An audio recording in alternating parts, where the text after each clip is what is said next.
आज हम आपको एक चुड़ैल की कहानी सुनाएंगे। ये कहानी हमारे एक मित्र ने हमको भेजी थी। उम्मीद करती हूँ ये कहानी आपको बहुत पसंद आएगी। तो आइए जानते हैं उन्हीं के नज़रिए से। मेरी उम्र 35 साल है और मैं एटीएम मशीन ठीक करने का काम करता हूँ। वैसे तो मेरी प्राइवेट नौकरी है, लेकिन मैं हर तरह के बैंक के एटीएम ठीक करता हूँ, चाहे वो सरकारी बैंक हो या प्राइवेट। मेरी शादी को 5 साल हो चुके हैं। वैसे तो मेरी पूजा पाठ में ज़्यादा आस्था नहीं है, लेकिन फिर भी कभी कभार भगवान को याद कर लेता हूँ। मेरी ड्यूटी ज़्यादातर दिन में ही रहती है, लेकिन कभी कभी रात में अगर कोई मशीन ख़राब हो जाए तो उसको ठीक करने भी रात में ही जाना पड़ता था।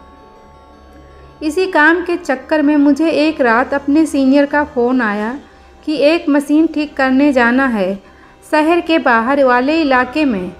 तो मैंने अपनी बाइक उठाई और उस जगह पर निकल पड़ा जहाँ पर एटीएम था। आमतौर पर अगर रात में किसी मशीन को ठीक करने जाना होता है तो हम हमेशा 2 लोग जाते थे मशीन ठीक करने, लेकिन उस दिन मेरा कोई साथी नहीं था। मुझे अकेले ही जाना था मशीन को ठीक करने के लिए। रात के करीब 12:30 बज रहे थे। जिस जगह वो एटीएम मशीन थी वो बहुत सुनसान जगह थी, जो कि नॉर्मली होता नहीं है।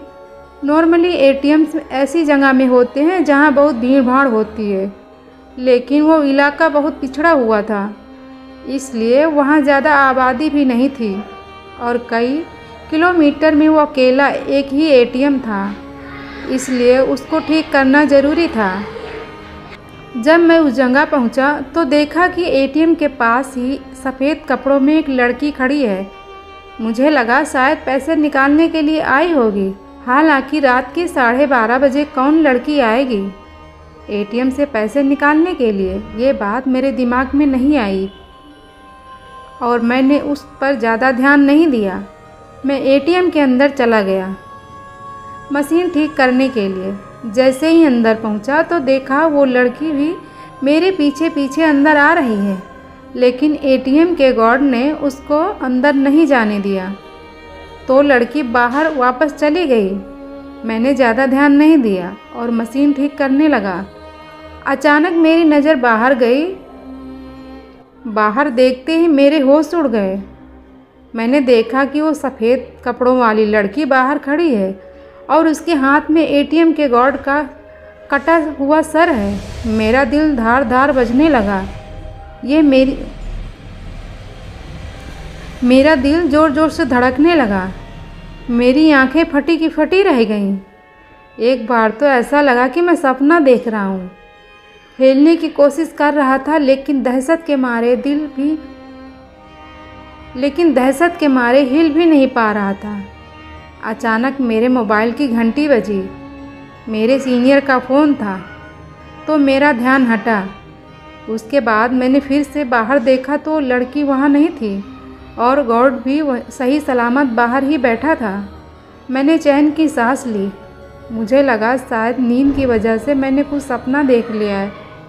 मैं जल्दी से अपना काम ख़त्म करके बाहर निकला और बाइक स्टार्ट की। बाइक स्टार्ट करते हुए फिर से एटीएम की तरफ देखा तो फिर से वही लड़की वहीं खड़ी थी, हाथ में सर लटकाए। मैं बुरी तरह डर गया था, क्योंकि इस बार मुझे यकीन हो गया था कि ये मेरा वहम नहीं है। मैंने जल्दी से बाइक स्टार्ट की और तेज़ी से वहाँ से जाने लगा। जब मैं बाइक चला रहा था तो मुझे ऐसा लग रहा था कि मेरे साथ कोई मेरे पीछे बैठा हुआ है। मैं बार बार पीछे मुड़कर भी देख रहा था, लेकिन कुछ दिखाई नहीं दे रहा था। अचानक एक भारी नीम के पेड़ के पास पहुंचते ही मेरी बाइक बंद हो गई। मुझे समझ नहीं आ रहा था कि क्या हो रहा है। जैसे ही बाइक रुकी तो मैंने देखा कि उस पेड़ पर वो लड़की लटकी हुई है और उसके हाथ में एक सर है। वो ज़ोर ज़ोर से हंस रही थी मुझे देखकर। ये देखकर डर के मारे मेरे पैर वहीं जम गए और मैं वहीं गिर गया। वो पेड़ मुझसे करीब 15 फीट दूर था। मैंने देखा उस लड़की ने पेड़ से एक लंबी छलांग मारी और सीधा मेरे ऊपर आकर बैठ गई। मैं ज़ोर ज़ोर से भगवान को याद करने लगा और इसी बीच में कब बेहोश हो गया मुझे याद ही नहीं है। जब होश आया तो मैं एक हॉस्पिटल में था। पास के गांव के लोगों ने मुझे हॉस्पिटल में पहुंचाया था। उन लोगों ने बताया कि उस इलाके में एक चुड़ैल रहती है जो आने जाने वाले लोगों को मारकर उसका गला काट देती है। भगवान का शुक्र है कि मैं उस दिन बच गया। उस दिन से मैंने कसम खा ली कि कभी रात में ऐसी सुनसान जगह पर अकेले नहीं जाऊंगा। दोस्तों, ये कहानी आप लोगों को कैसी लगी कमेंट करके हमें ज़रूर बताएं। तो अगर आपको हॉरर स्टोरी देखना या सुनना पसंद है तो प्लीज़ वीडियो को लाइक और चैनल को सब्सक्राइब कर लें। मिलते हैं आपको एक नई वीडियो में नई स्टोरी के साथ। तब तक के लिए बाय बाय।